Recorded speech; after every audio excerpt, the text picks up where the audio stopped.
Okay, so everyone knows that there's recording in progress. Okay, anyhow. All right, welcome to the new name of our SIG, which has been rebranded now. So we're the technology, I think is the name of it. Let me pull this up. What's our official name here? Somebody had the email that came out. Bert, you know what the name is. Understanding technology. Understanding technology. Okay, so we are now understanding technology, and we have a raft of different possible titles and other subjects to go on in the future. But this would consider items such as computing at home, home tech maintenance, older system maintenance, networking, routers, cables, streaming, music, phone tech, security systems, managing utility services, Zoom, cameras, 3D printers, photography. I've never done 3D printers before. Accessibility, health tech, school tech, grocery stores, hobbies, and how do you get your news disposing of tech? Okay, so now that we've done that, now we can go off script and talk about everything else that's not on that list. Um, Interestingly enough, I was just at one of my local Walmarts and I noticed something immediately that my wife did not catch on. Ice? No, not quite that. Although if I was in one of the other towns near here, I'm sure I would have had a visit by one of those guys. All of the store tags for all the devices are now electronic e-ink display tags. Previously, the only place that I'd seen some of these e-ink tags was a product that Motorola Solutions was working on about 14 years ago, and at Aldi. Aldi had one of these electronic e-ink displays on the eggs, so they could dynamically change the price of eggs over the net period of your shopping period trip. So, and it can actually update it and change it. You picked up your eggs, but before you get to the cash register, they could have doubled in price. But the goal of these tags, having some knowledge of how these tags work, there's a controller that lives in the store, and the controller will actually go and reprogram all of the prices and all of the tags, or like a whole line of tags at once, or and individual tags as needed, and can refresh the entire store in a matter of an hour or so.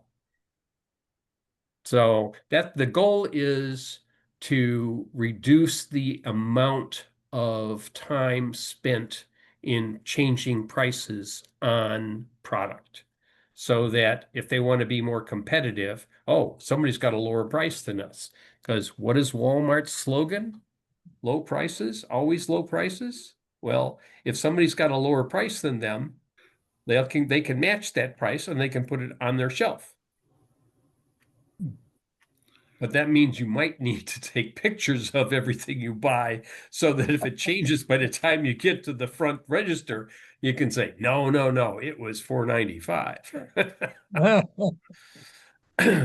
Yeah, that's the downs. I mean, I've had enough problem with regular pricing being incorrect to the point where I have, over the period of time, taken pictures so that when I've gone up to the front and they're ready to charge me $32 for that 50-pound bag of black oil sunflower seeds at Menards and say, no, no, it's on sale for $28.80.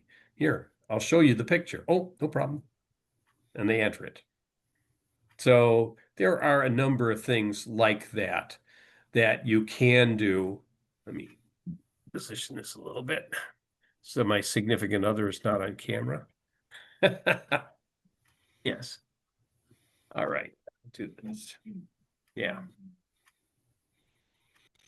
Okay. Yeah, I was at But go I ahead. was at an Amazon Fresh store, which I don't often go to, but this past week, and I did see a digital price tag, which kind of I never had seen that before. Yeah. They've had them for a while at Amazon, and that's probably why Walmart, at least my local Walmart, has changed its particular pricing arrangement. So Let me do this while I'm sitting here playing with this. Kohl's have had those tag price things around for a long time. I haven't seen him in, you said Aldi? Kohl. Oh, okay. So Who? no, there's other places that have done a lot of this. Let me do this. I'm going to zoom that there, and I'm going to aim it like that. Let's try. Is that better? Yes, that's better. Good. I discovered that with my particular brand of camera, with Nexigo, I'm able to adjust a lot of the parameters on the camera, including zooming, and then that automatically feeds into whatever I'm currently utilizing, if it's zoom or if it is if I'm doing any sort of other things that require the video feed to be captured. But the electronic tags, it's interesting because I looked at a lot of this, including the power dissipation requirements for these shelf tags and how long they're supposed to last and some of the design issues that went into those shelf tags. One of them being they run on a lithium button cell. Okay. And they're supposed to run for 5 years. So how can you do this on a single button cell and basically be connected to a type of wireless technology? Well, for one thing, it's not Wi-Fi. Okay, Wi-Fi is way too power hungry, requires you to stay connected longer than you would like to. You have to respond with Wi-Fi. There's a thing called DTIM. DTIM is the number of beacon intervals that you have to wake up for and respond to a response from the access point, or you will be disassociated from the access. So DTIM is typically set to 3, and the beacon interval is typically set to 100 milliseconds. So every 300 milliseconds, every device who is on Wi-Fi has to wake up and respond to any possible, or at least talk to the access point and says, hey, is there anything here for me? You can do there are some efficient ways of waking up and talking to the access point by doing a probe and then getting a return, and it'll tell you whether or not there are messages buffered for you on the access point that you have to receive. Or if you want to send anything to the access point, you can let it know that I have something I wish to send as well. So you can get less contention for multiple devices trying to talk at the same time and generating collisions. Now, granted, people don't think about that when they're worried about, oh, we need to do 300 megabit per second or 1.8 gigabits per second with the ultimate wideband booming Wi-Fi. But when it comes down to the nuts and bolts and how many devices you need to support, you want to support over 100 or 200 devices. Older access points did not have enough horsepower to support 100 devices simultaneously. So they say the current Wi-Fi box from your local Comcast is really a Cisco device inside, and it might support up to 250 devices, but I think that would probably be pushing it. It depends on the speed of those devices and how they're connected. That's why it makes more sense to have multiple access points or routers in your area so that you can have different devices associated with them and you're not overloading a single one. So anyhow, back to the e-ink. So the e-ink badges or the labels, they use e-ink so they're not displaying real time. They just have to program one time, just like my old Nook. It would flash it up and put a thing on there, and it wasn't using any power. In fact, the battery failed on it, and the e-ink basically was still there if I reconnected another battery to it. So it's kind of weird. It'll take a set, and then it requires no power to keep that. And that's why that's a goal for a shelf tag. You want to reprogram it once, and the only time you want to reprogram it is if the price changes or for some reason you had to replace the tag. The tag fell off, got run over, broken, or whatever. So anyhow, interesting thing that I happen to see that technology is rolling out. Pretty soon AI will do all the updates for us too. Questions? Anybody else got a question here? Oh, we're all going to be silent today. Well, we used to have liquid crystals. Yes, In liquid the old crystals, days. but even liquid crystals required power. They required at least a higher voltage rather than an LED. LEDs require a lower voltage but more power. Liquid crystals were a higher voltage but lower current type of technology, but they still required to be refreshed. And e-ink takes it to the next step. It's sort of like liquid crystal. It can take a set, but then it doesn't require any power to keep it on that particular setting. But it's not designed for rapid updates. You don't want to use this as a display that you're trying to read a video on or something like that. Ain't going to play too well, and you'll need a bigger battery. Although you can do some things on a Nook, but it was very limited. And that was my example of an e-ink that tried to play other things. I mean, you could do panels and update the panels, but it would take a second or two to update. And it uses power while updating, and then it doesn't need any power to keep it there. I mean, you could go back to even older displays too. There's the old CRT displays, but they required high voltage, very low current, but they still required to be continually refreshed.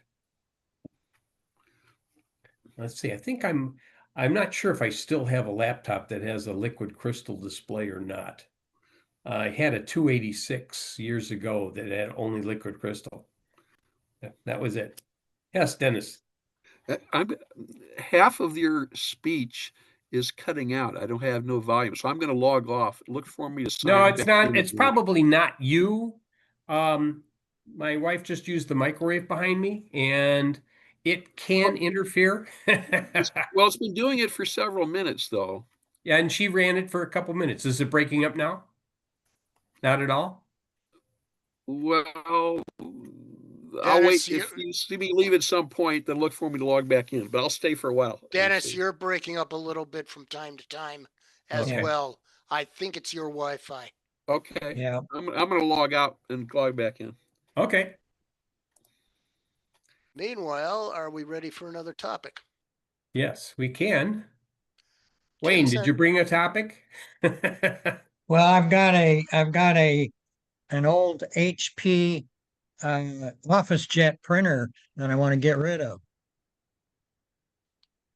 And Know you anybody need that to would be recycle it or to do something else with it? No, if somebody wants to use it, it still works in good shape. It's over 10 years old, but a couple of years ago I put a new print head in, so it's still got a lot of life, but my wife wants me to get rid of it because I've got a new uh color LaserJet printer. The one downside I have with some of the older HP print technology was it required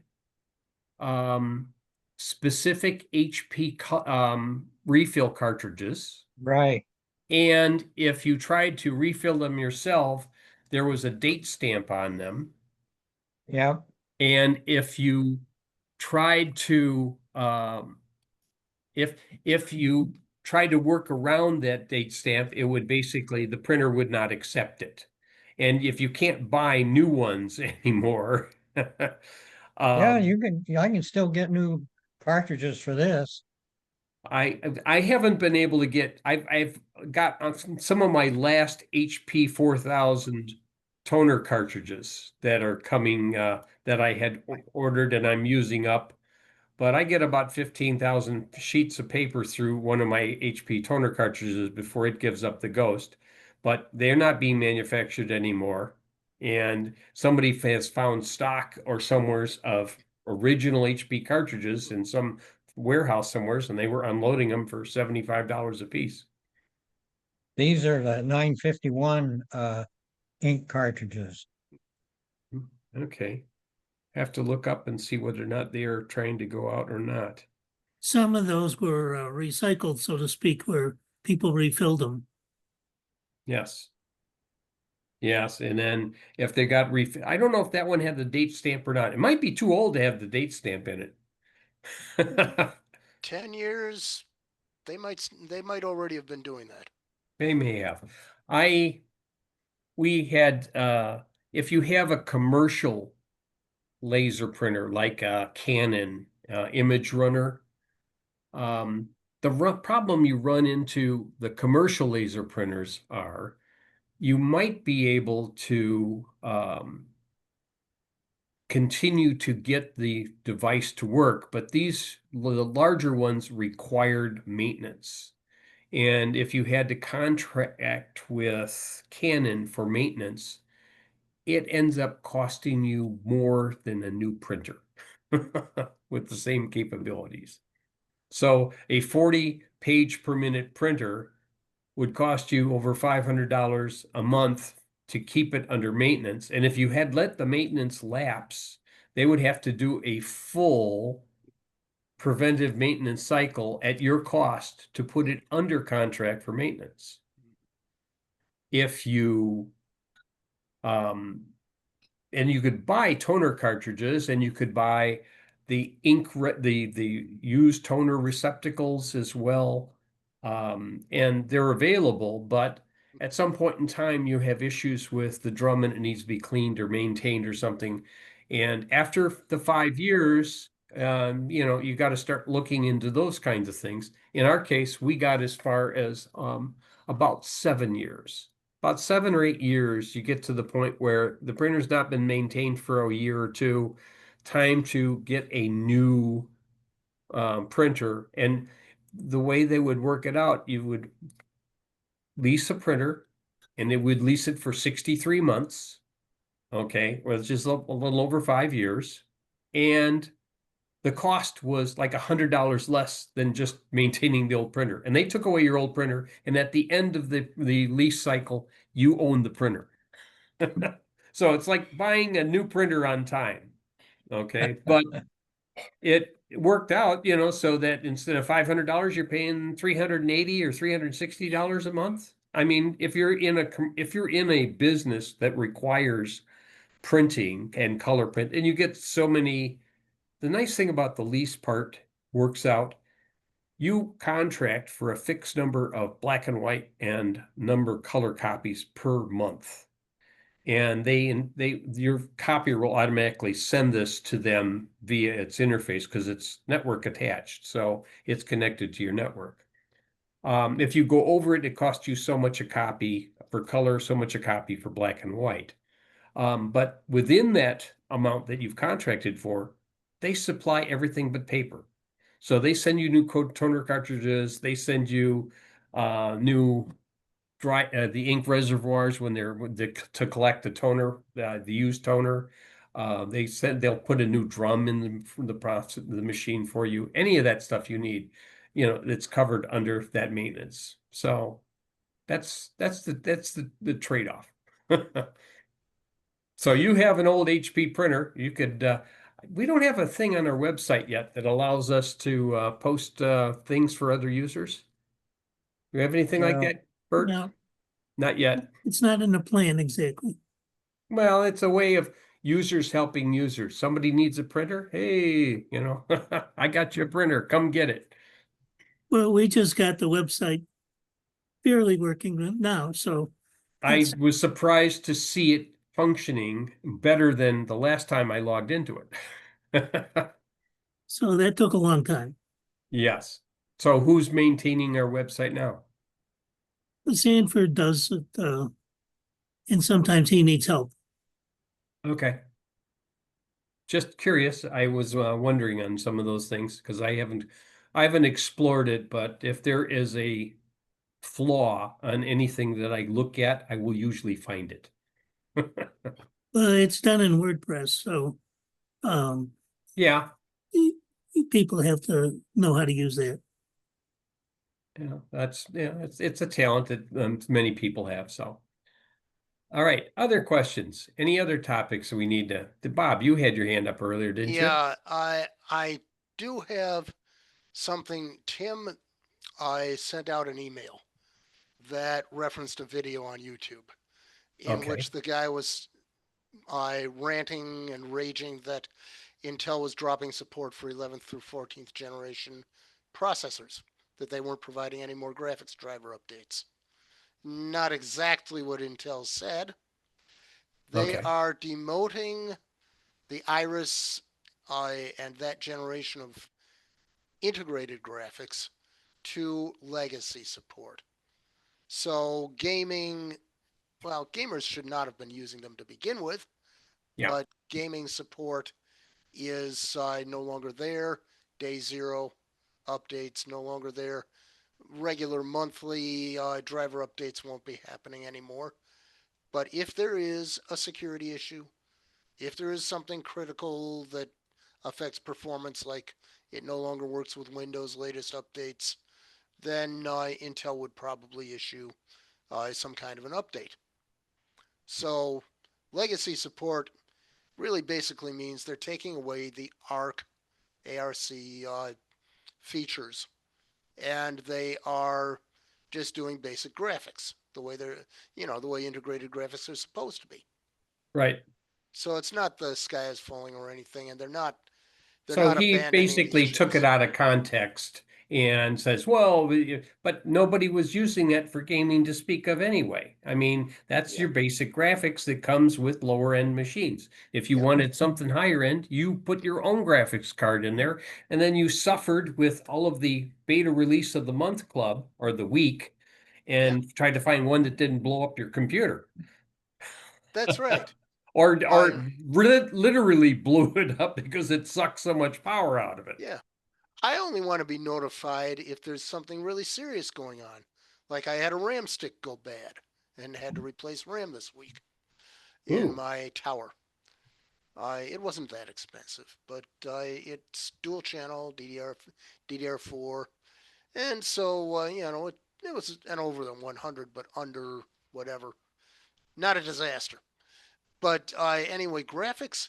I don't like getting weekly updates because every time I log into my Windows 11, there's a graphics update, and I have to spend time doing it. And then you have And to test to see if it even solved any problems you had. And if it didn't solve any of the problems, you ask, why was this necessary? That's not even a scenario that I think I would ever run into. And what new flaws did you introduce by giving me this? Because, nobody ever finds the last bug. it's worse than that. Uh, Windows Update, Microsoft Update, will keep on trying to downgrade to a previous version.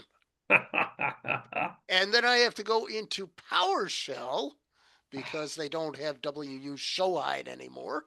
Mhm. I have to go into PowerShell and hide these updates, and they don't have KB numbers. So I have to do it by title. And I have to know exactly which driver they did. And then there's another one and another one, 2 or 3 interim ones. And that's the price you pay for weekly or monthly driver updates. And it's not Yeah. necessary I with don't think it's older necessary either. hardware, with I older mean, hardware. I've sort of, wondered about the timing of some of the updates anyway, because if you don't go in there and set your default times for updates, what does Windows want to do? Update on Sunday morning. Well, for Yeah. some of us that have to utilize machines on a Sunday morning, it doesn't work so well if all of a sudden your main projection laptop decides, oh, I need to apply updates now. So it goes away for 3 minutes while you're in the middle of a service.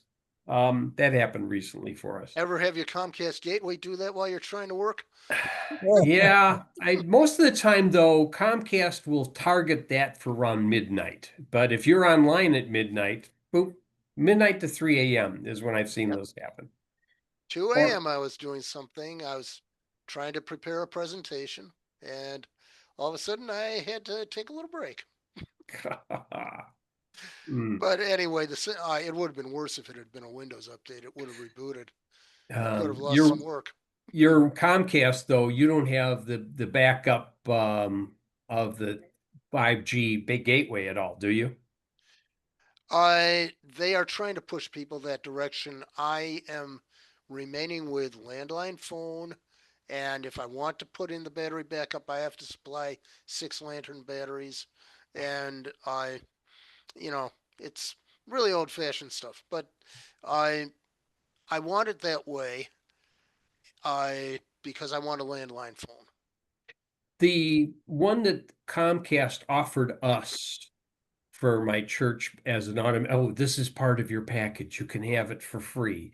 And I Yep. said, okay. So how does it implement? So they take a box that goes between the Comcast router and your router, okay? And it can replace the Comcast router if needed because it has this one had a 4G connection. It was not meant for industrial strength. It was just Yeah. meant for basic connectivity. But the downsides were horrendous. The device would support IPv4 or IPv6, but not both. Your Comcast router has both, and it has a 4 to 6 converter in there as well. So I had to either pick one or the other.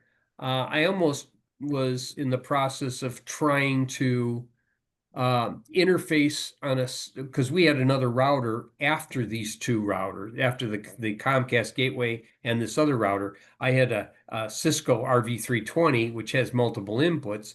And I was looking to say, do I want to try and plug one into the other?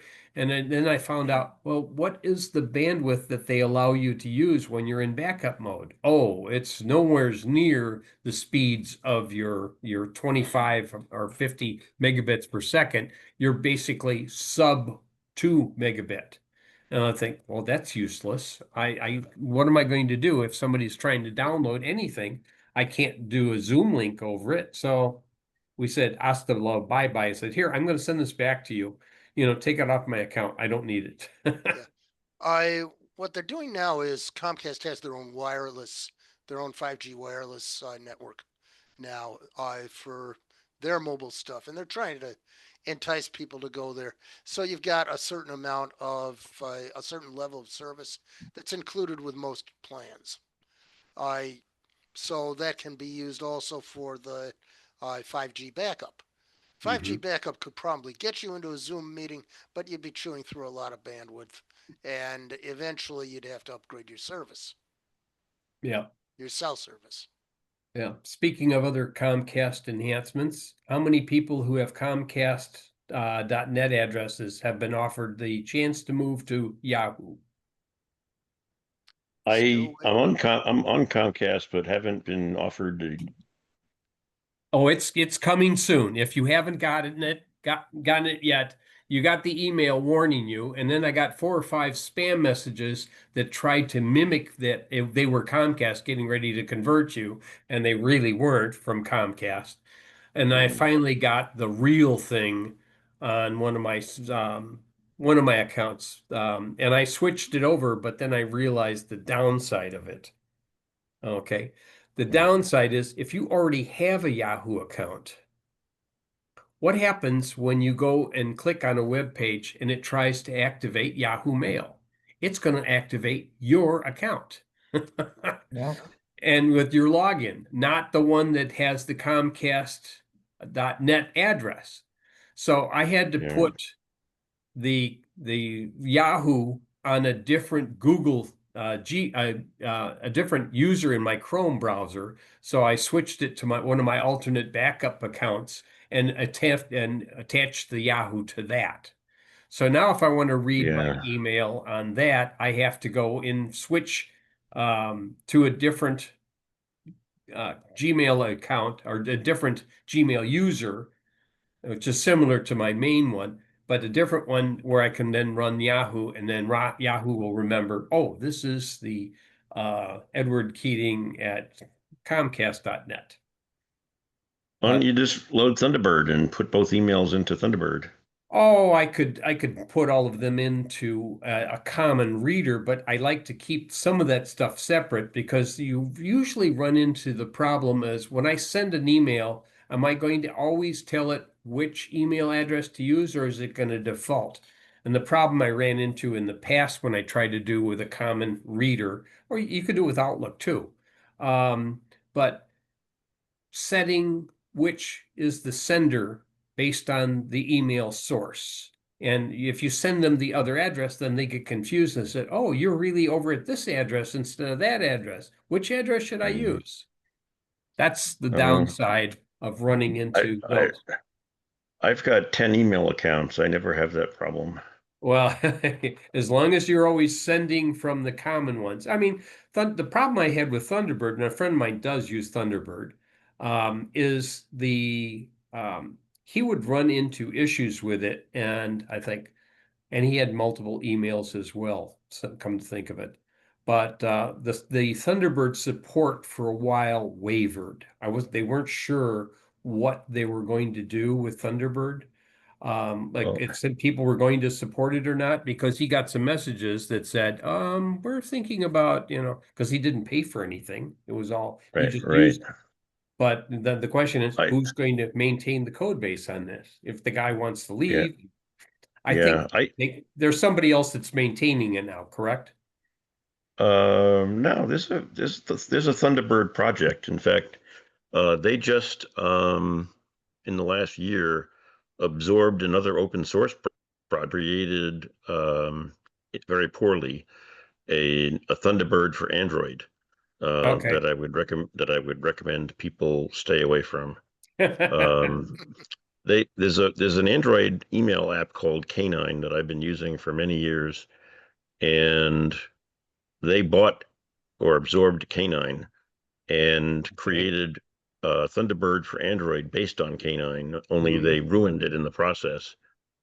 K9 has adjustable font sizes, and you can change the view so that it is readable for you on your phone.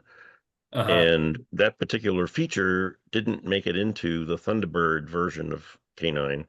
So a lot of times when I get emails, the font is so small I can't read them. And I'm ready to abandon the Android version. But I actually use a fork of Thunderbird called Betterbird. Okay. And Betterbird does a better job of bug maintenance than Thunderbird does. Oh, okay. I may suggest that to him. I need to convert his Windows 10 machine over to Windows 11 anyway. So he's got gave me a new chassis to start migrating, but I'm running into the same problem that most people with Windows 11 are running into if they try and provision new machines. Microsoft is getting away from local accounts.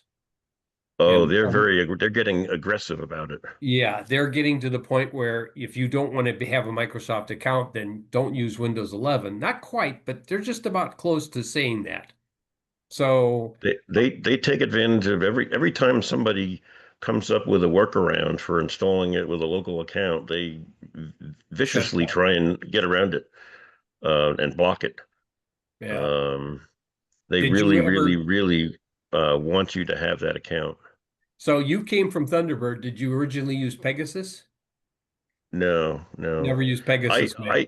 In my working world, I started off with Outlook, the corporate Outlook that you get when your company uses the Microsoft Exchange server.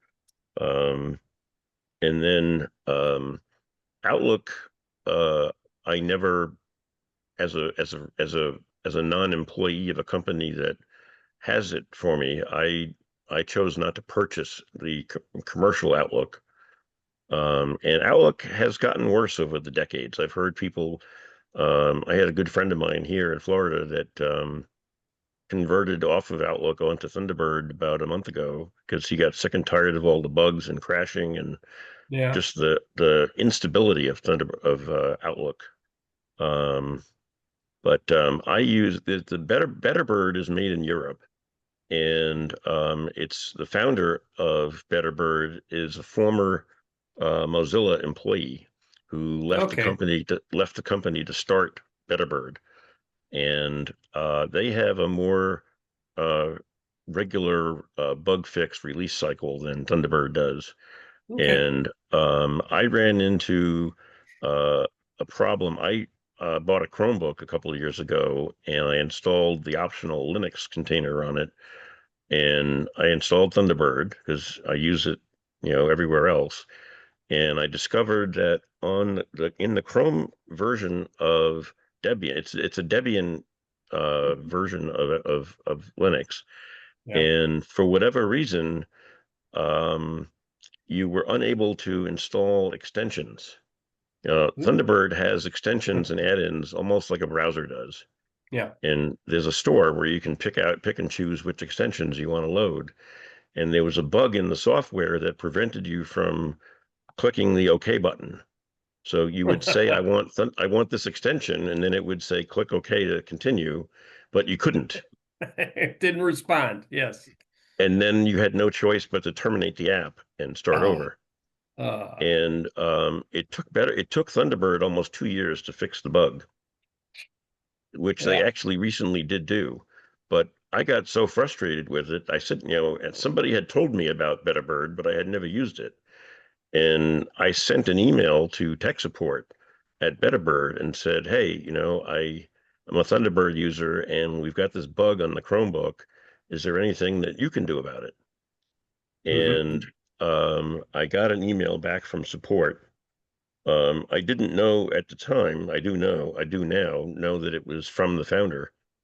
And I've since gotten to know him fairly well, and we owe each other a beer if we ever land in each other's countries. But I hope he's in Germany. I think he's in Spain. Oh, well, they have some good Um, beers there. Yeah. and he said, go into debug or collect a debug output from Thunderbird and tell me what it's doing. Mhm. And he looked at the code and came up with a fix for it. And about, I don't know, a day or two later, he sent me a link to a download of a private version of Betterbird that was not, that was just for me to see if it had fixed the bug. And it did. And then later on that month, they rolled it into their product. Okay, well, that's good. You became a beta tester for him, and it helped out for everybody else that wants to use that product. Yeah. So I actually run Betterbird, even though I say the word Thunderbird. I've used Outlook and its vintages since Windows 2000 or before. Yeah. I mean, we had some of the original Mozilla email servers too that we used, but I've used Outlook and its derivations and also Yahoo Mail and Gmail. Whatever Gmail decided to do, I went ahead and used. But I prefer the classic Outlook interface because they keep on wanting to switch to the new one and says, no, that's not what I want. I want the classic. And I want these Yeah. font sizes to be larger so I can read it on this screen, not being Yeah. illegible, because they're always putting stuff in really small fonts that you can't read with these eyes anymore. But Yeah. yeah, that's the kind of issues that I've run into. And there's Outlook recently has had issues with the search box at the top. You would click into Yeah. the search box and then it would immediately lose focus and you'd be somewhere else on the screen and you couldn't type any search terms. And I just realized, okay, well, that's just this interface. I'll have to wait for them to fix it, let them know about it. And the Outlook I use on Android does work, but they seem to want people to use conversation mode. So they've put design restraints on conversation mode. I don't like conversation mode. I would want every email to Yeah. come in the order it comes in, and I can time stamp things and see, well, when did this person respond and not get it lost in the conversation somewhere. And when you're Right. dealing with 150 emails a day, typically, yeah, you're going to have to go through and wade through and you click, click, click, click, click, get rid of, Well, not even going to read those emails. Yeah. if you get frustrated enough, take a look at K9. It's the letter K-9. K-9. It's a very good open source email app for Android. Open source email. Open source. Oh, I like the fact that it's open source. I mean, my preferred editor is Notepad++. Right, right, right. Yeah, just because it can do all kinds of things. I mean, I have edited binary images with it.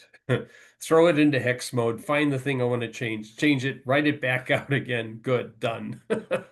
In fact, Yep. I was modifying images of um, another type of processor. I was using a PC to edit the image, but then I would download this image to these communication devices that had like a 2 MB image that needed to be downloaded. And I had to patch things in them, and I could tap it and then send it back out again. And oh, well, it's working again. Yes. So Yeah. and it was all Notepad++ and the hex editor. Those two things had those Yeah. go anywhere. So, Yeah. so I will I put know down. people, I know people that go out of their way to install the Windows version of Notepad++ on their Linux machine because it's better than the Linux version of Notepad++. Yeah. Well, like, and you have to deal. Well, the people that were dealing with Linux had the Unix derivative, the old Emacs editors. Yeah, 8 MB and continuously swapping. Yeah. I learned on VI. I have I can do I'm pretty good on VI, yes. But if you have to do the line editor, I've done those too. How about well then PDP-11 at all? PDP-11 was that's what I learned in high school. Okay, Tico. Or Tico or Mun or that's not Tico, that's a Mung macro. That used to be the line behind it. Oh yes, I would use Tico as well, except that the Tico we were using came right out of the Deakus library and had some bugs that we had to live with. But we also were using a C compiler in the Deakus library for a professional product as well. But Yeah. we had in our school, we had a mandatory computer class, Mhm. and there was no provision given to you for saving your work. So what you needed to do after class was go into the computer room, type in your code, and get it working. And then you had to have somebody guard the terminal while you went and got the teacher so they could come in and watch your program work. Uh-huh. And then you would get your grade based on them watching the terminal. Yeah. And then somebody else could sit down and do their work. Uh-huh. Didn't have your own RKO5 that you could plug in and put your stuff on it. Yeah. Well, Yeah, that sounds fun. Okay, other questions you have here. Did you have another one, Wayne, there? I wasn't sure if you had your hand raised. No, I'm sorry. That's fine. That's okay. Let's see what time we got. We got a little bit of time here. So the subject I was going to talk about tonight, I'm going to get a little bit into. The issue I have is these Wemo switches that I have will go out of support in January. And I have a couple alternatives to it. The problem that the switches aren't going to explode or anything like that. It's just that they communicate with a server on the internet, and Belkin is already committed to shutting down those servers as of, I want to say January sometime, mid-January of 2026. Maybe it's January 31st, 2026. Anyhow, they've had some issues already in the last several months where I will try and use my Wemo app and turn a device on or off and it won't respond. And then I will go ahead and tell my favorite G assistant person, I won't use her name right now, to turn the device on and off, and it would then come back. It would work. It's like, oh, that's fine. And all of a sudden I see the Wemo device change its state on my screen. So I said, well, parts of it work, other parts don't. So I can control it on and off through other means, but I just can't do it through the Wemo app on my phone. Well, I also have a Wemo app that runs on my Kindle Fire, and that's kind of convenient also because you can turn it on and off. But Tapo and other things have not developed their interface for Kindle. So I'm going to have to look at the other possibility. The Home Assistant is open source, and they support a whole lot of different devices to do the same kind of thing that this Wemo app is doing. And I'm wondering, they might even have a Kindle Fire version of the Home Assistant dashboard that I could use, and that would be preferable, so I can use more than one device to control some of these things. Right now, I have it controlling with the Tapo devices and the Wemo devices. I have about a dozen different devices that I control that I'm using. The Tapo I also use, and I've had a presentation or two that showed how to use some of that with the temperature sensors. So the temperature sensors require a specific Tapo hub to interface with, because they're basically they're not using Wi-Fi to communicate. They may be using 900 megahertz or something, and a lower power, lower bandwidth, but doesn't require constant maintenance and eat the battery, because these things are using button batteries, just like the e-ink displays that I talked about earlier today.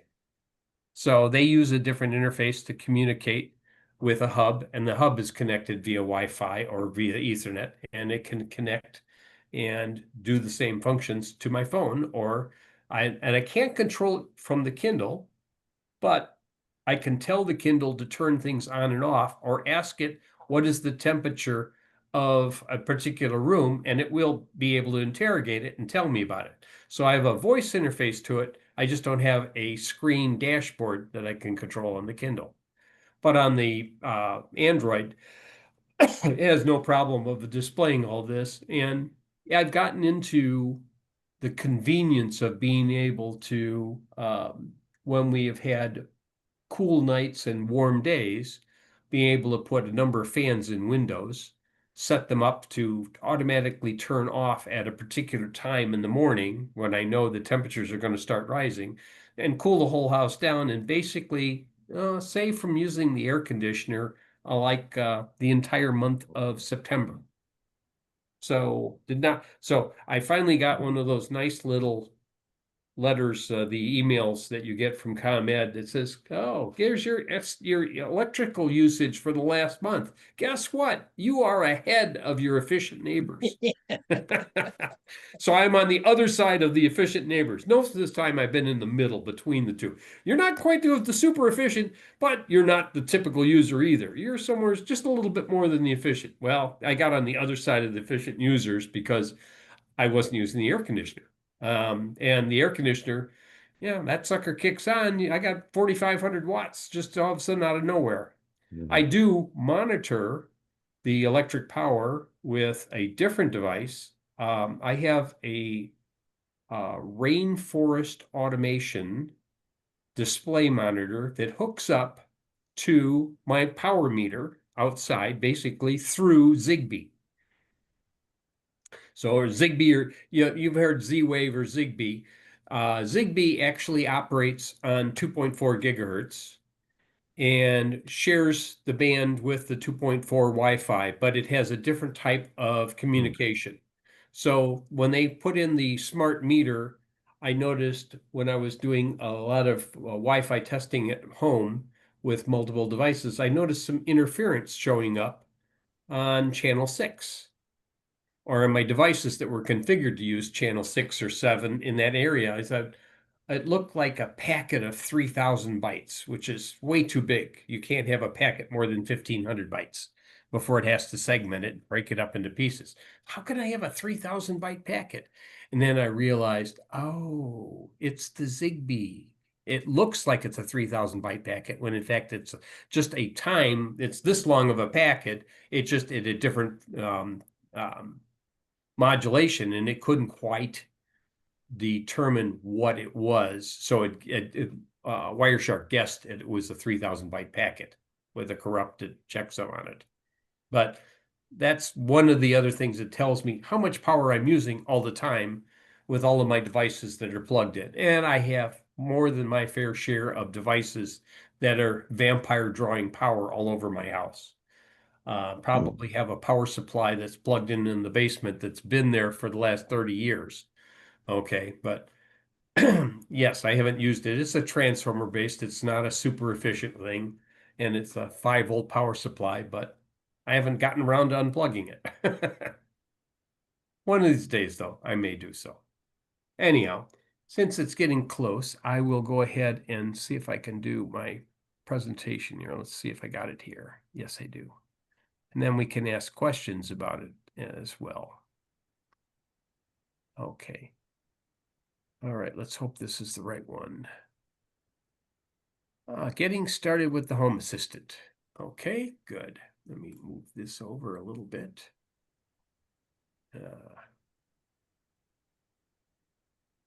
Naturally, I got everything here.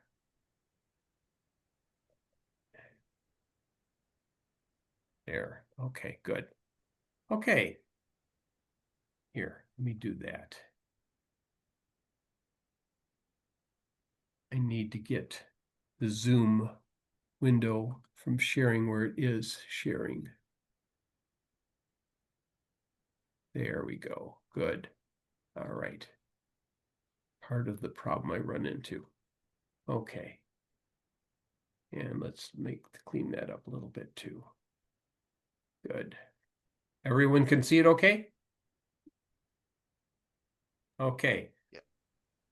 All right. So as I started talking about this earlier tonight, January 26th, all of the Wemo devices will basically become orphans if you try and use the existing Wemo app, and you will no longer be able to configure new Wemo devices, or if you get a refurbed Wemo device somewhere's way, shape, manner, or form, you will not be able to provision it on your system unless you figure a way to open it up and hack it. So when the Wemo server support ends, they do mention that you still can support them with Apple HomeKit or Home Assistant is still going to be able to function. So I said, well, Home Assistant. I think I looked at Home Assistant before, but that had a box that you had to purchase and you set it up and do some other things on it. But it is open source. And you may see references to HAOS, which is Home Assistant OS. Okay. So, and you can find ports of the Home Assistants on and GitHub, and you can find versions for the Home Assistant Green, which is a product they sell, Home Assistant Yellow, which is a product they have deprecated, but it included a Raspberry Pi 4 or 5 position inside of the box, so you had some more horsepower. It'll run on x86, but only in 64-bit mode, Raspberry Pi, and then you can also run it on Linux, Mac OS, and Windows via VirtualBox Hyper-V. So you could container it and you could do it that way, or you can run it on a virtual machine. Additionally, there is a cloud support option which you can get and help you interface to the Alexa, Google, and Apple interfaces. And it's reasonably priced, $6.50 a month. And I'm probably going to go down that path. So other plans that I'm going to need to plan prior to them shutting this thing down, I am going to assign all of my Wemo devices that I have to fixed IP addresses. So once they're set to fixed IP addresses, they don't have to do a DHCP and dynamic IP addresses. So once they're fixed, I can put them all in the same area, and you can control Wemo devices with Python interfaces if you know their IP address, and you can manually send the triggers to them to turn them on and off or interrogate them. That's one other way of doing it. But if Home Assistant is there, it'll find them all and recognize them. I'm also going to configure them to target a specific Wi-Fi SSID. In case I want to change this in the future, I may have to change everything else that I have and then leave these things on that device. That's one possibility. Another possibility would be opening up the Wemo switches and putting a new processor board inside of there, but it would have to fit in about a 1 inch by 1 inch space. I think it's like about 3 centimeters on the side for the actual circuit board. One person doing a teardown of a Wemo smart switch mentioned possibly using an ESP8266 that he could use and then hack, but those are also obsolete, as is the current processor that's in the Wemo switch. Yeah, and they did this on an older Wemo device. They had actually done some other stuff as well. It's not showing me the display. I have a link in here that isn't being shown. I may have to redistribute this again. Okay. Maybe if I expand this a little bit. Yeah, it's not going to show it for me, is it? Okay. Home Assistant Green is a plug and play module. It's got 4 gigabytes of RAM. It's got a 32 gigabyte eMMC.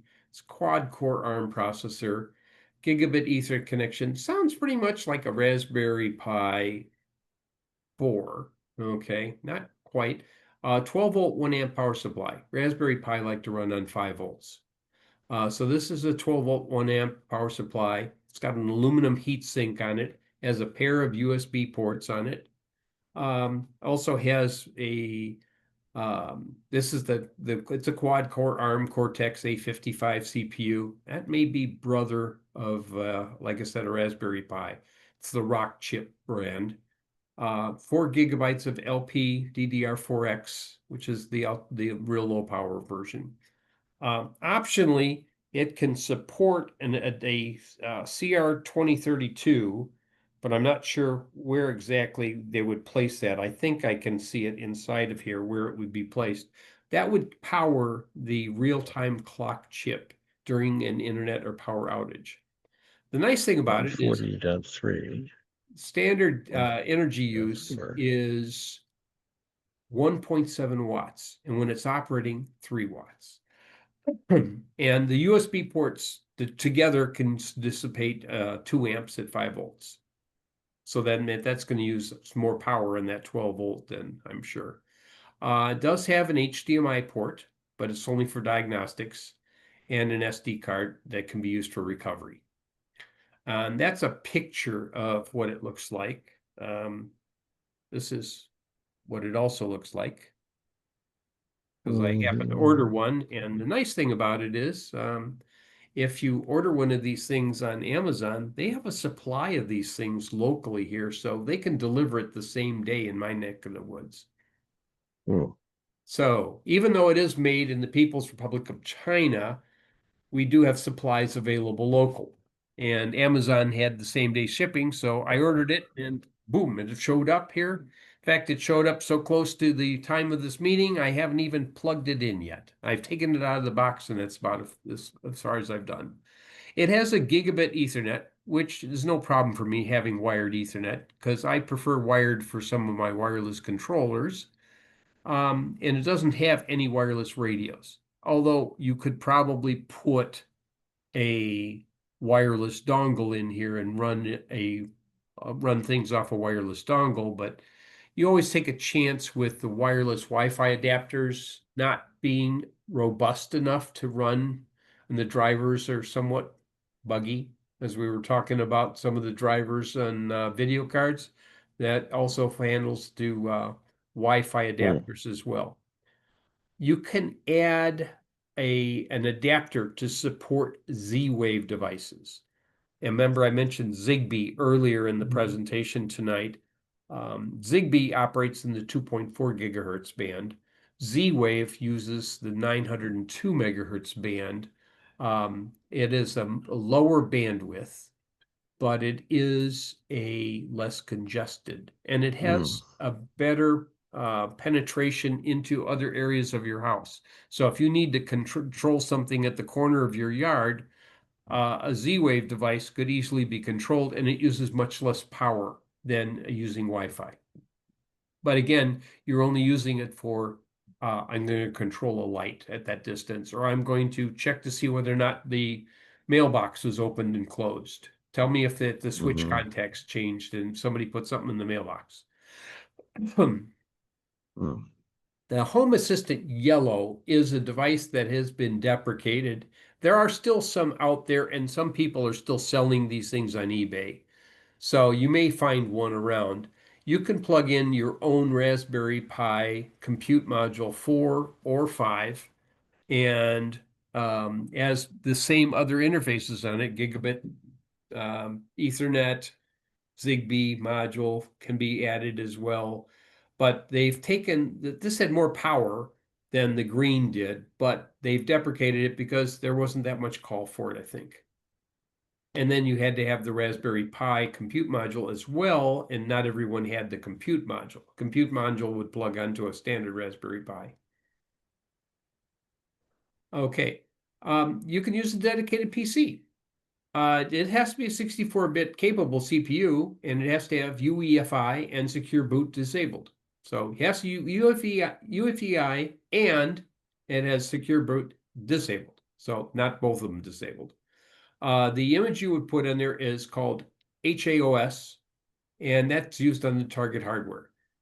Typically, an internal medium like SATA disks, SATA, SSD, M.2, or removable eMMC is used.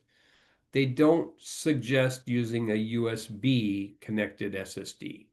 Although it could be done, you could do it, but they don't recommend it. And there's instructions.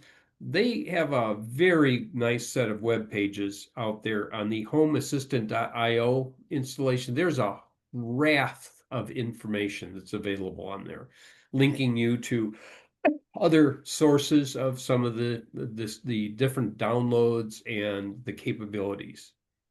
And also once you have a Home Assistant running, you can access the Home Assistant store and add additional items there.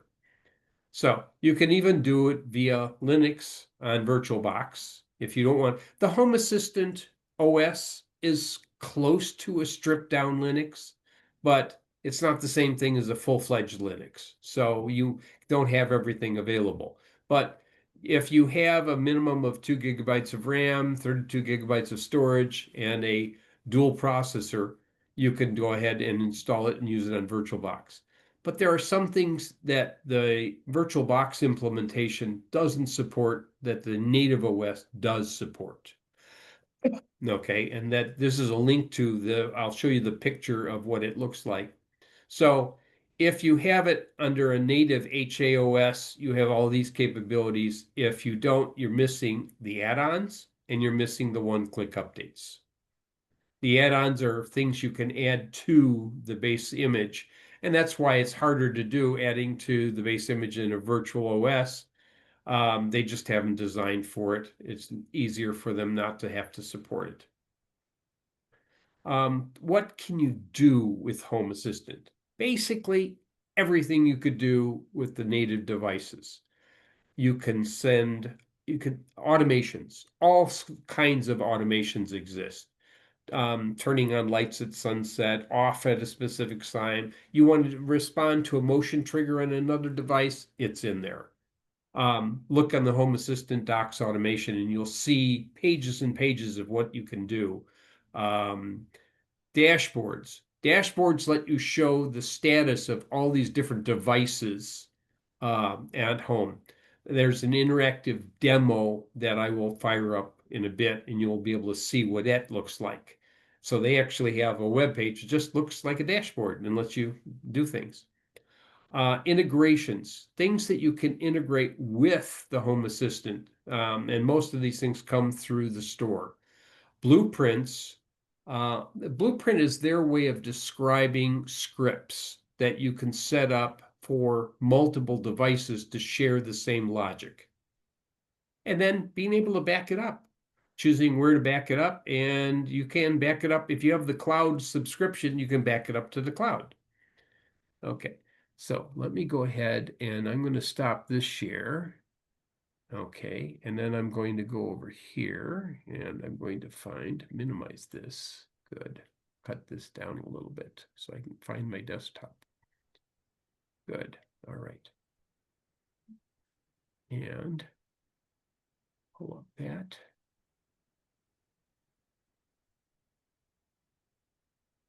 And go down to here.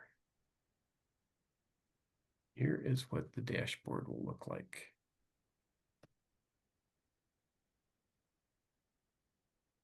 Oh. All right, there's the dashboards. Let's see. I want to do the dashboards. No, I hit the wrong link here. I want to do different one, the demo right here. There's the demo. Okay, now I'm going to share this. I gotta make the Zoom screen a little bigger. All right.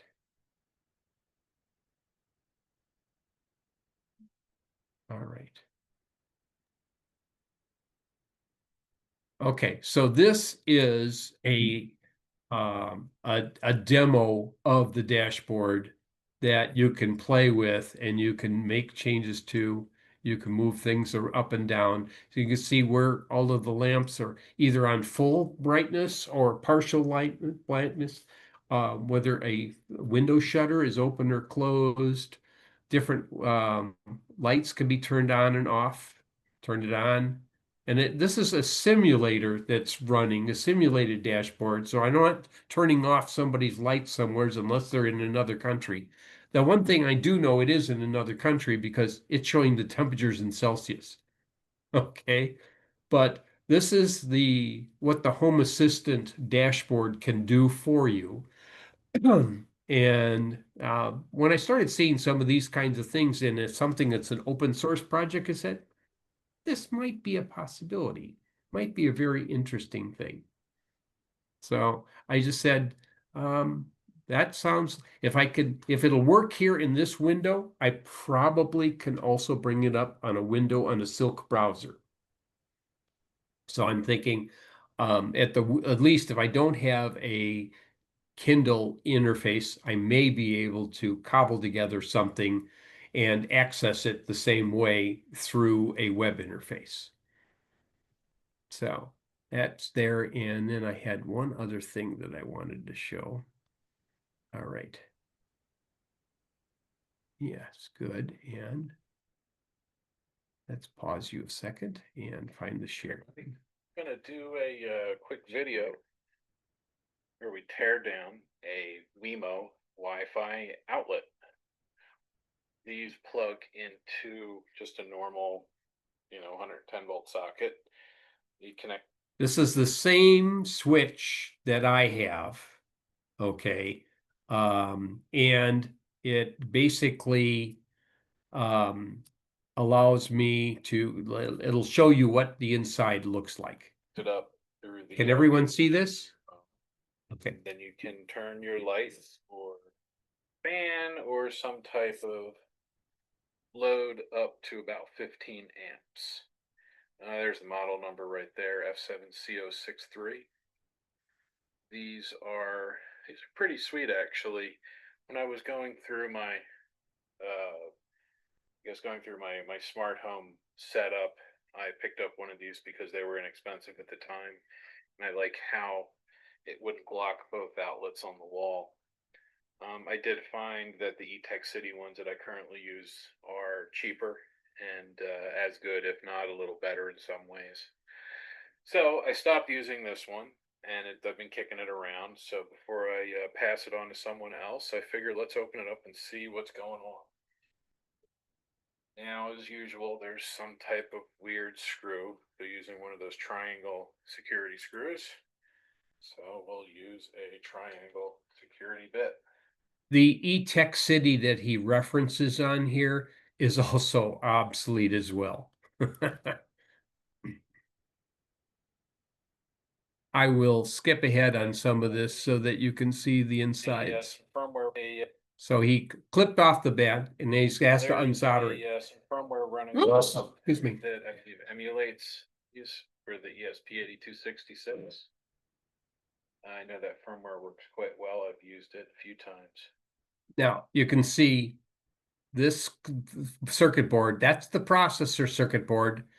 This other circuit board here is the power supply that runs this board and also has the relay on it to control the device that's plugged in on the front of this. This is going to be the Wi-Fi module, I'm pretty sure. It would make sense to have the power control side separate from the Wi-Fi, so you can switch modules out as needed. So to get it out, let's see if we can figure that out. Now I can see the ground just passes through, and that goes right to the ground pin.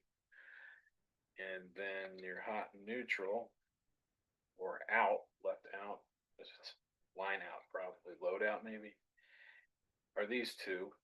And then we have these down here. I can't tell if they He needs to plug in unsolder with it their own because the pins underneath solder into the Feels board. like they might be soldered.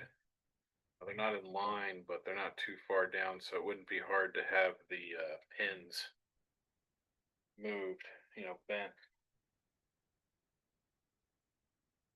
Let's see if I can get any of these boards out. Get that to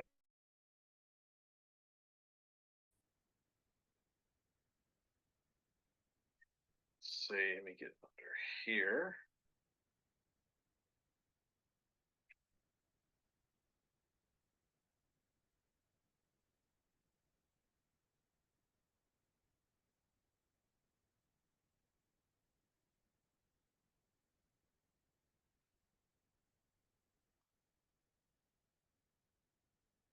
And let's see if I can pop it out.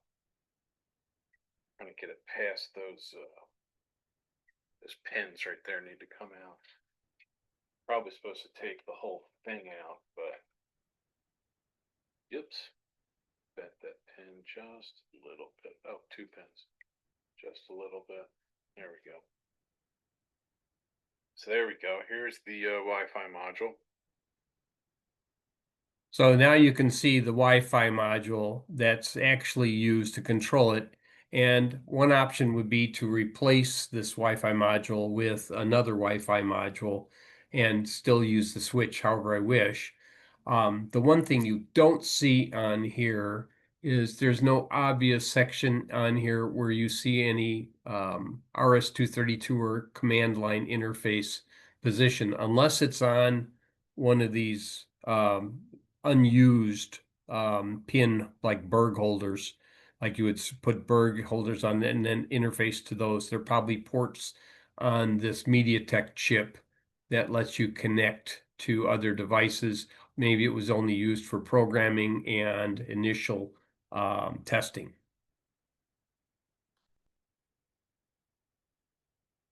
MediaTek. That must be the brain. MT688AN. Looks like some RAM there, WinBond. LM393, op amp maybe. Quad comparator. EEPROM, serial EEPROM right there. Yep. Yeah. This is the Wi-Fi module. So Have a spot for an external antenna. That must be the test antenna, that connection right there. There's the RF circuit. okay, so anyhow, I just wanted to share that so you could see how this thing, you can take this apart if you really wanted to. And that was one of the options I explored, like, well, do I want to go ahead and put in my own Wi-Fi board inside of here and then program it myself? That it's a lot of work. And I would have to develop a open WRT test bench to be able to set it up to do those kinds of things. But that was the source of my problem. If anyone has any other comments, go ahead and feel free to ask it now. Let me put my video back on. Good, there.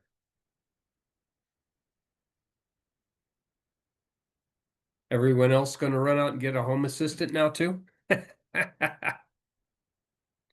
It does support, let me see if I can go on to the Home Assistant there. Close that, and let's go into the Home Assistant home right here. It looks very, very similar to my BN Link device that I have. Well, I'm sure that that can be supported by that any of these other devices could be supported. This is homeassistant.io. Let's go back to this. There. Good. Anyhow, let's do the share on this. So this is the homeassistant.io website. And let's go ahead. Terry just showed up. There's all of the, they mentioned ending the production of the Home Assistant Yellow, the different Z-Wave adapters, connecting connected joins works with Home Assistant. I guess the Home Assistant has been out there for 12 years that they've been supporting this. But let's see, there's one of these things that works with, I think, except that all of my Zoom stuff is in the way here. Integrations. So you wanted to work with your favorite. Do you see it on here? It can talk to it. Yeah, so it has a fair number of things that it can connect with. Okay. I don't know what it's going to do with a Plex media server, but it's got an interface to control some of it. Then there's, if you want to look for the source, all of it is here on GitHub.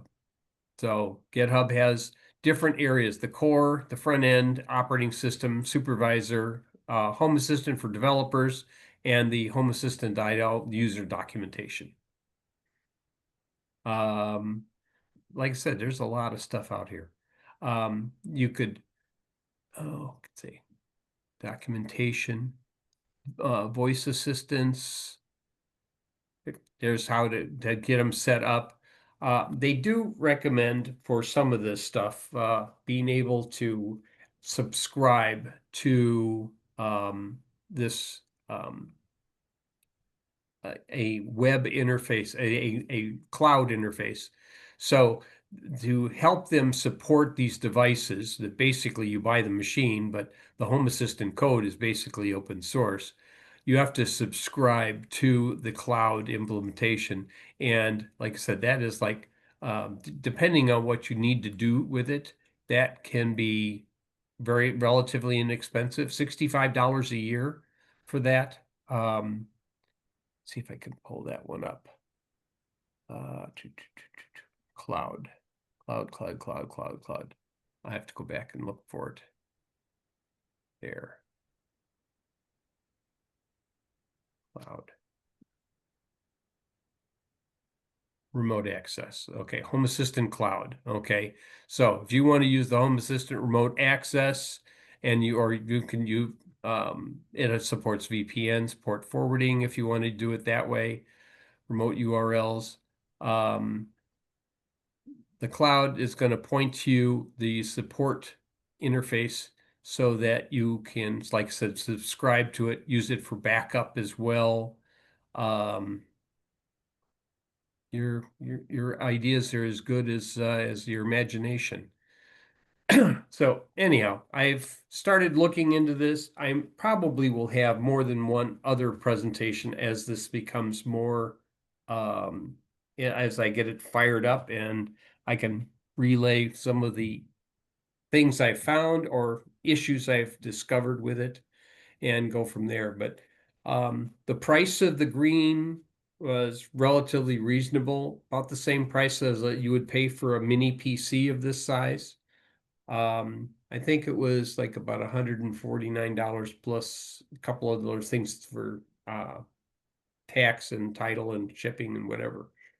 I had Amazon Prime, so it didn't cost me much more than that. But like I said, I ordered it and it came hours later and showed up on my doorstep. I'm like, okay, here it is. You have no time to play with it. You got all these other things you got to do instead. But I intend on hooking it up and seeing how well it responds to some of the things I want to do with it, and replace my Wemo user interfaces with it. And if I can put up a dashboard that shows me what I wanted to do, great.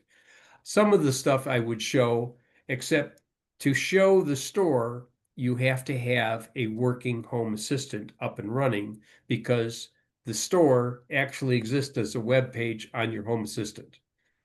So you'd open up a browser window to the home assistant address and open a specific port, and then that gets you access to some of the things that are available.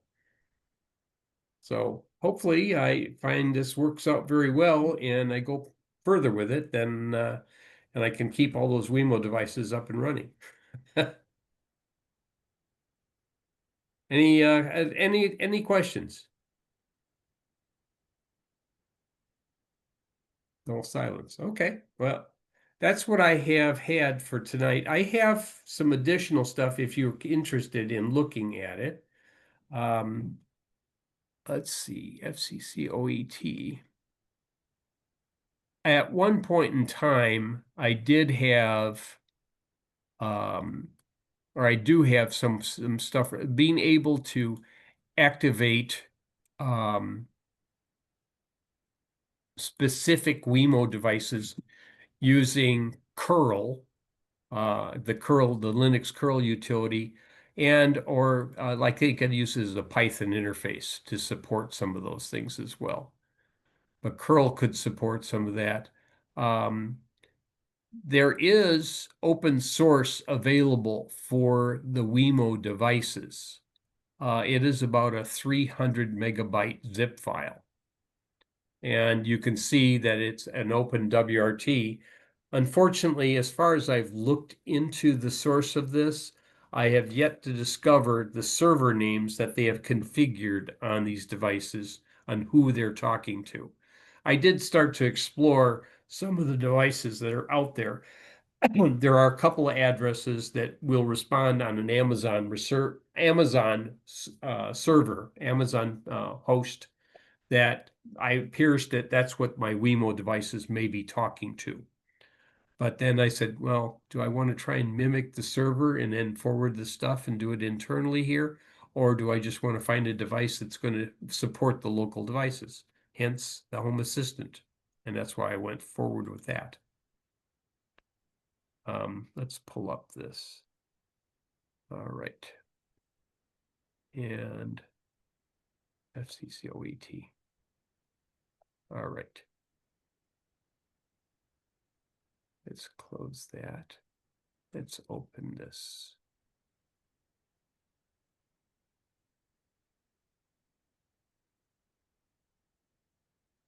Okay, now let's do this. All right, good.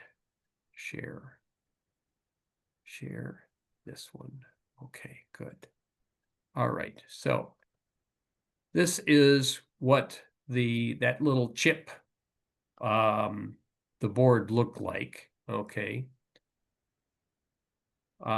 This is the photos that the FCC had as a result of them submitting for FCC registration. Let me minimize that, get that out of there. All right. Internal photos that look very familiar to you that watch the video. That's the same. There's the WinBond, there's the MediaTek chip. You can see on here the size. Let's go back up to the top of this. You can see some of this other stuff as well. So there it is that they opened it up and showed basically the same information. They showed they desoldered the boards. This is the power supply section. There's the little, it's a 10 amp relay, even though they said it was good for 15 amps. It's only a 10 amp rated relay. There's a transformer here that's used to step down the voltage. And then on the other side of that, there is, you can see there's the 10 amp, 250 volt. Oh, it says 15 amp at 125. So I guess it's still okay for that. On the other side, there's the rectifier, and then there's a capacitor in there to filter it, and there's probably a 3-terminal regulator here to supply the voltage for the other module. Okay, and then this is the RF module that has the Wi-Fi built into it on a MediaTek processor. This is the memory. This is a quad comparator. Probably uses it to set up and probably uses the quad comparator to interface CMOS to a TTL level switch so it can close the relay when it needs to. And then there's the serial EEPROM that's here. But I didn't see anything obvious here that looked like it was going to be a interface to a command so you could, or some port that you could use to download new code into it, although that there probably is a capability of doing it. I did read other areas of how to do some of these things. Let me do this. Find that thing and share it. Okay.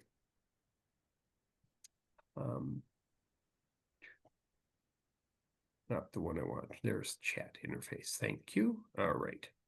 Now, let us go ahead and find the device file on my computer and the desktop.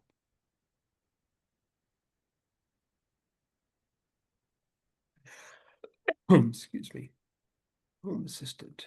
All right, so I'll put the presentation into the chat for anybody who wants to grab a copy of it. So it is up there. If you download the chat, then you'll have a copy of it. No, it's not. Oh, hit the send button, Ed. Thank you. Keep me honest. Thank you, Bob. Mm-hmm. Okay, so this is, like I said, there's a copy of the presentation. There was some other, like I said, interesting possibilities. Like I said, replacing it with another chip, another processor in there.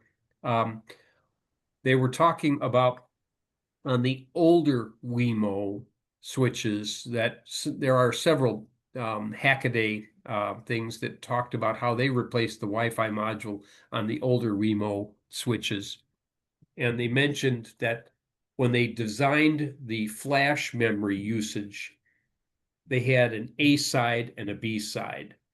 So they would download, they would run out of the B side, they would put a new load into the A side when they downloaded firmware from the remote server, and then they could flip it over to say, use the other side, and then reboot it, and then say, use the A side instead of the B side. So they would automatically have enough flash memory to have two firmware images at the same time, which makes sense. Most implementations, when they have firmware updates, have to have at least that much memory available so that they can download and then utilize it. They have to be able to burn that, flash it, make sure there's no errors on it, and then set it up. Then the next boot to go ahead and use the other flash, the other partition.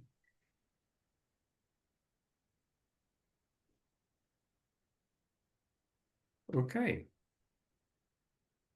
Now, I haven't looked to see how much the Home Assistant will be able to support on things like my temperature sensors. I imagine they will be able to sense the temperature. They might even be able to archive some of it, but I'm not guaranteeing anything on it. I did see a limitation that if you use the cloud and you want to back up your Home Assistant to the cloud, The maximum storage that they currently allow with the base subscription is 5 gigabytes. So you're only keeping one copy of your backup in the cloud. You're not keeping multiple backups. I would assume that if you want to keep it in more than one place, you would find a way to make the backup and then copy it to some other larger storage mechanism. But you'd have a place to go to in case something didn't work out and you needed to restore. I have not explored the restore capabilities, nor have I explored the backup beyond that. But I'll leave that for a future presentation.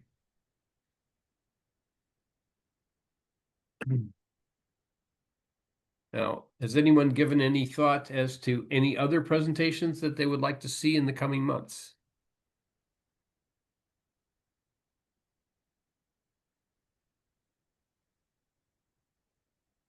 You have to unmute, Bert. Well, we got a good list that we put in there. Yes, You covered a lot of these topics tonight. I tried to. If it was available, I did, but I had a limited amount of time to prepare for this. Unfortunately, like I said, driving was not planned to take 2 hours today going downtown. I'm coming back. Oh. Yes. Yes, it was brutal. Oh, yeah. Oh. Because the Ontario ramp is closed and I happen to be in Streeterville and trying to get home and Wow. Google. If I tried to show you the Google map of what it sent me on to go around, you would probably say, this is crazy person talking. You had an AI that lost its brains to route you around through some of these streets. Yeah, you see any of the National Guard guys down there? No, I didn't look for anybody, but I didn't see anyone either. The only thing I saw was traffic. And there was a helicopter, but I think the helicopter was looking at the traffic on the Kennedy and such, and everybody trying to get with the Ontario ramp closed. It was open only in one direction. You couldn't go back out again. And I should have gone down and taken the Ike out instead, but I didn't. I said, nah, this should be easy. It's just a little. That was the first hour.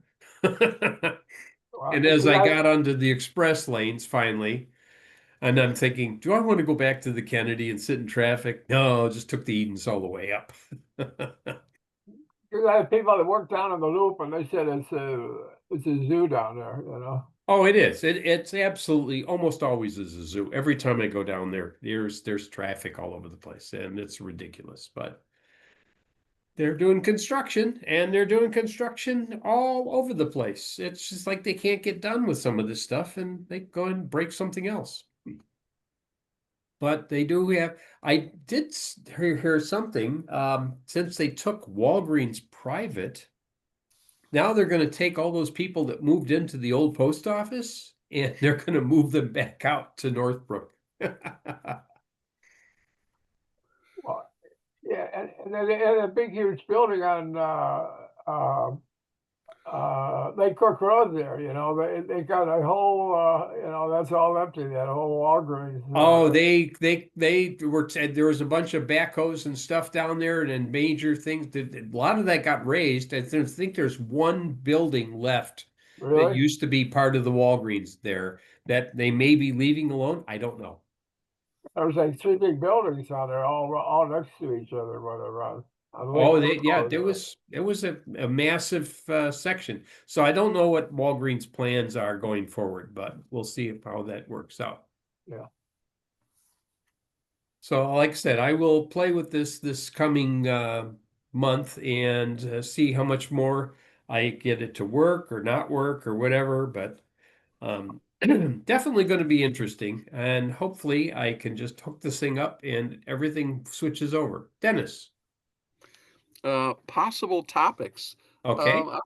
I was kind of interested today in when you talked about Hackaday. I've never heard of it, so I looked. Oh, that you've up. never seen Hackaday? Oh, No. geez, yeah. And how you got into the FCC thing. I'd like to know that. So I'm thinking of a topic. If Okay. you could maybe come up with 10, 15, 20 different sites that you use that are have good Yeah. information like that, and just talk about them. Yeah, there's at least two different sites where I've seen people post their FCC filings. One of them is not really the FCC, but it's a similar enough site and it's got the same information on it. And I have used anything that has an FCC tag on it is supposed to have its test results available online so that you can verify that this thing passed its certifications. The there are certain things that are mentioned on here if they're proprietary, they will say they will have submitted as part of their submissions the proprietary statement that said we're not going to show you the detailed operation of the product. Okay, so they have so you won't see the block diagram of the operating system and how everything integrates and such, which they may have provided to the FCC, but because it's proprietary, they say, or But, it's under patent, but I didn't just mean, FCC. I just meant any Yes. websites that you think have good information or informative and that kind of thing Mhm. on a variety of topics, whatever. Oh, Wayne Okay. has a oh, Oh, he's got one too. Yep. Yeah. Is that the one that you have?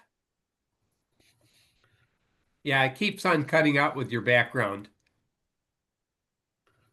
You're muted, Wayne.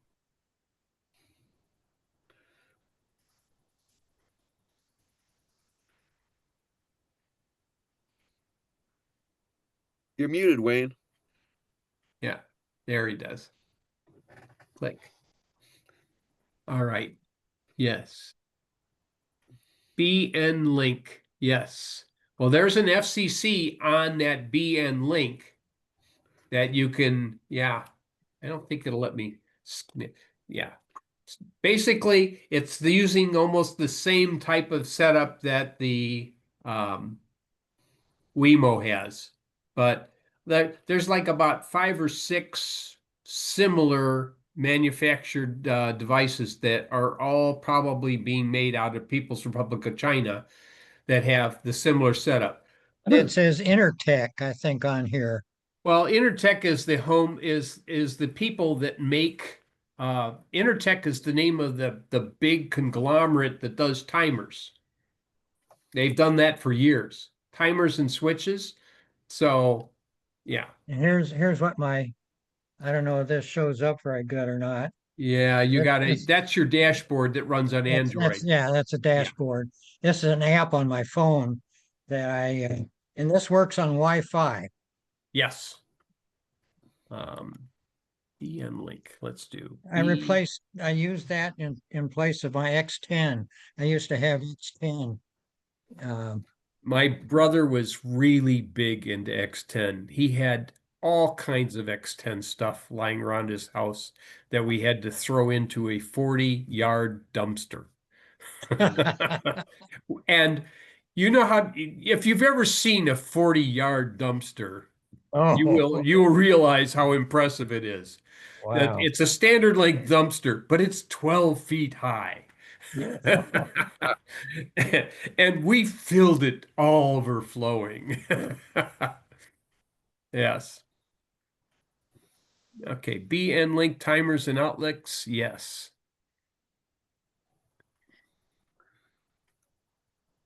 Yeah, it said it's made in China, but it's designed in California. Well, most of them are. Yeah, that's here.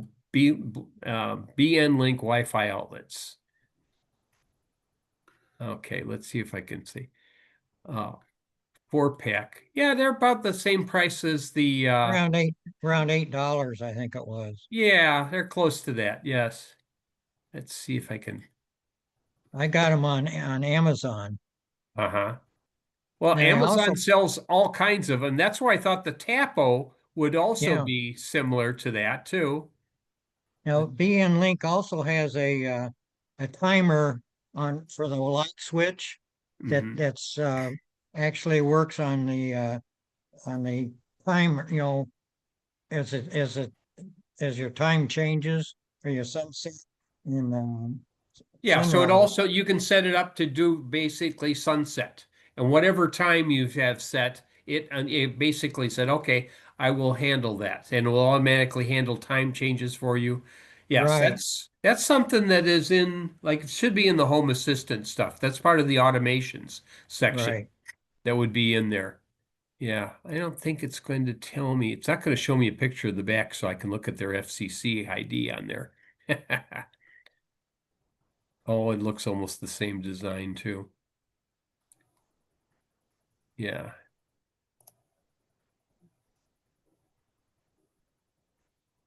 Yeah, I can't.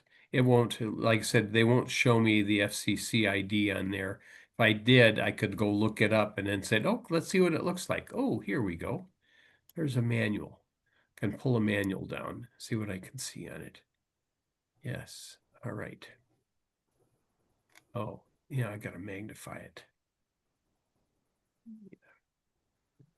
All right. But this you can't take apart like you could on your Wemo. Oh, you This, can this, take it apart. It's just a well, different way to take it apart. That's all. That the way he took it apart was to clip around the edge on the same type of design. I bet this one would open the same way because they show one of the things on a uh, uh, actually opened in like an exploded diagram. yeah, Looks like the same way you would take it apart as you could put it together again. but it's sealed. It's sealed, so it's not simply taking a screw out. No, it never is, but it may clip together, so it could be pried at the seam between the front and the outside in the case. Yeah. And that's how you would remove some of those things. Yeah, it's not going to tell me here, but yeah, let's see if I can slide across. Is it going to show me anything? Yeah, it just has a barcode to scan. And the differences on some of these devices, when I've looked at these things, the difference on the way the device is set up are similar, but they've been getting better. With the original Wemo, what you would do is in the Wemo app, you would look for a new device, hit the plus sign for a new device. And then you would find out that your your switch is actually become like a little access point. So you would connect to it with the app running, and you would say, switch it from my home Wi-Fi network, switch it to this little mini switches Wi-Fi network, and then they would handshake, and then you could use your Android phone to program the Wi-Fi settings on it, said memorize Yep. the Wi-Fi settings and then reboot, and then it would be available then for the app to utilize when you're connected to your Wi-Fi. That's the way the Wemo worked. The way the Tapo worked, the Tapo worked via Bluetooth. So you would go over there and you would scan the back of it or the picture of it, and then it would connect via Bluetooth to the Tapo device and program it that way. And then it would come up on the Wi-Fi. So they're coming up with different ways to do. You could scan the barcode, and the barcode would do some stuff to help you provision it, like with Blink devices. When you provision a Blink device and you scan the barcode, it memorizes the serial number that you've just provisioned it with and puts it into their database.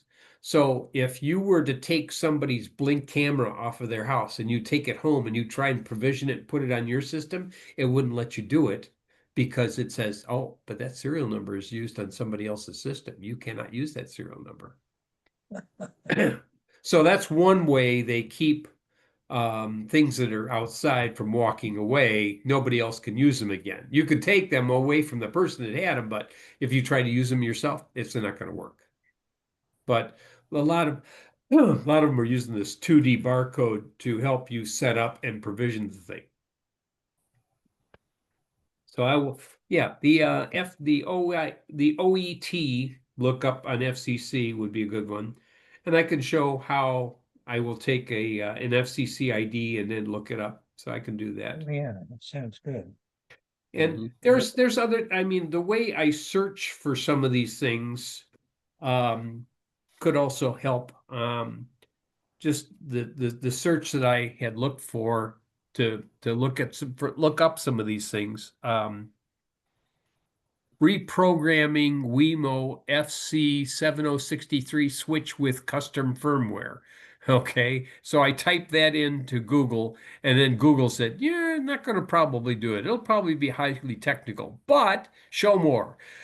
And then let me put this on the share, just to show you what it typically shows. So there's the search bar that I put in. Reprogramming Wemo 7F FC7063, which I think is pretty close to it. FC7063. Yes, so it says it's a smart plug. It recognized it, and it said older Wemo models ran on a customized version of OpenWRT, which almost all of these things are using. Okay. Now, they also mentioned by hobbyists to gain root access and install custom firmware like Tasmoda or ESP Home. So that may be some other places you want to look at how to hack things. Okay. Bell can patch their vulnerabilities, but a very similar thing like with the Blink hub, if you open up a Blink hub, you will find a Berg connector, which is a TTL level RS-232 interface for a command line interface. So you can access the Linux command line with that. Another thing you can access is, if you remember the old Cisco WRT 610 802.11n routers, they had a connection, but it was at the Ethernet plug. If you look at an Ethernet slot, the plug right here, where you would plug in an Ethernet, there's connections inside of there, which you could actually see that would interface with the plug. But on the other side, on the underside of it, if you were to look at it from the top and look down on this bottom side, you would see actual pins, not pins, but little tabs that you could slip a little circuit board into and use that to interface to the command interface. So if you wanted to get the command line on the Linux kernel that runs in OpenWRT, that's how you'd interface to it. And you would use like a USB RS-232 TTL level interface you could plug in, and you could open something equivalent to Hyperterm or Kermit or Telnet, or any one of the serial interfaces programs that you would be able to interface, and then you set the baud rate 57.6 or 115, and you could interface to it, and you could get a couple returns, and then there you got a prompt. Now you can hack it. Yes, so they're talking about some of the stuff here if you wanted to try and do it yourself, but Home Assistant that comes right in there is an easy way to control without relying on the Wemo app or cloud. So it can automatically discover the Wemo devices and does not require custom firmware. Yeah, that's why. The Python Wemo is also something I have used in the past, but it basically just interfaces to the devices with their IP addresses. So you got to know their IP addresses. But if you look at some of these things here, like if I click on here, this is an interface that basically shows how to break into the older style of Wemo switch and then interface to it and basically hack the Wi-Fi bootloader.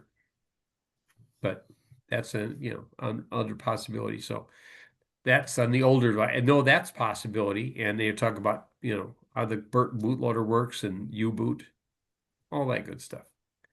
Anyhow, so having the right question to ask Google will help you find a lot of these things. There's the Python module to control. You could probably use something very similar to control your wireless switches as well, Wayne, because they basically respond to an HTTP command. So you could open up a web browser and send them the command, and they may turn on and off for you without having to use your interface. Then if you wanted to look at the GitHub, there's the GitHub. So Works on the network with Wi-Fi, so it's yeah, I mean, so as long as it can be discovered on Wi-Fi, but basically they would configure a string to send to this, and once they sent the string to the device, it responds and it would capture the response and put it back in there. But I was able to turn devices on and off with a Python library, and the one that I had implemented was using curl, and curl had a script that it would send. Okay, so you could say device on, device off, interrogate what are you on or off, and that's basically what a switch could do. But then when I was looking to replace the switches with newer switches, I discovered, oh, these tapo switches can also measure the power. Ooh, that's a nice thing, being able to see how much power they've used. It's like putting a Wemo switch together with a kilowatt analyzer to see how much power, but it automatically captures it and saves it for you. You don't even have to do anything. Just look at the app and download the software. It'll keep years worth of data for you if you wish. And they don't charge anything for it. and how's that spelled? Tapo or EAPO. EAPO? Yes. And let me pull up. Wayne, that was T as in Tom, TAPO. Yeah. TAPO. Right. Let me find this on here. Let's see. That's not what I want. I want this thing on right here and do this. And no, wrong one. Let's try that. There we go. CCS. All right, tapo switches. Let me find my tapo switch presentation. Tapo update. Yes.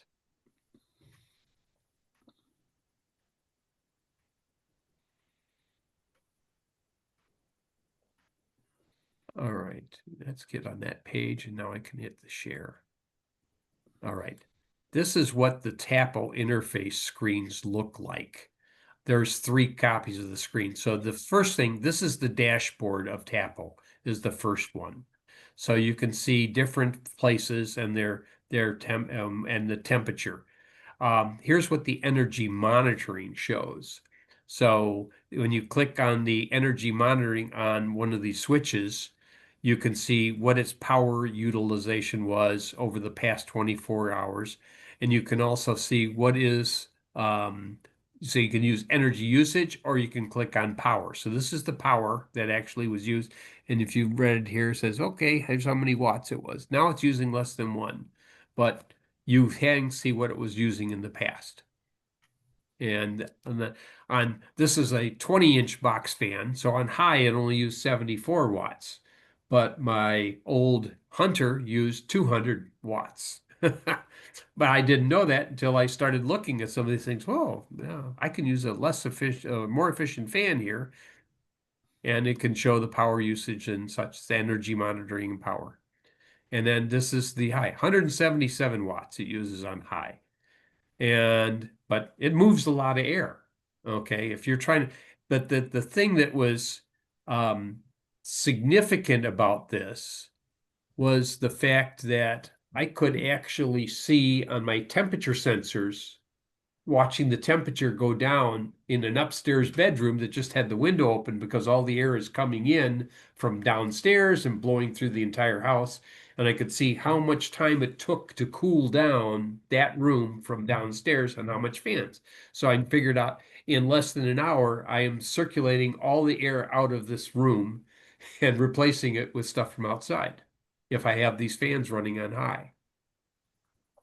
And if I let these things run like overnight, I knew here's how much power I end up using, but I could get the So if the outside temperature is like 82 degrees for a given day, and it goes down to like say 62 at night, I could get the interior core of the house down to about 66 or 65 degrees, about 4 degrees higher than the outside temperature with everything else that's running inside. And then if I made a decision to, okay, instead of running the air conditioning, I'm just going to close up the house today. I can close up the house with my I have a higher than normal insulation value.